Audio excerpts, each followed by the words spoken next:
Alrighty, let's begin today with one fresh new module, that is traceability and flow of work. And in this lecture, we'll be learning about GitHub Flow.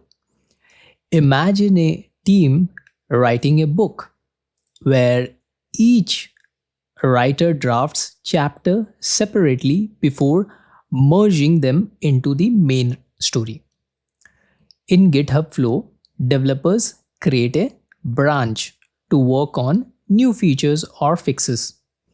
Then open a pull request to share the changes with the team. After review and testing, the changes are merged into the main branch so the project stays consistent. This simple flow ensures traceability, collaboration, and smooth delivery of updates in Azure or any connected environment. Let's meet in our next lecture.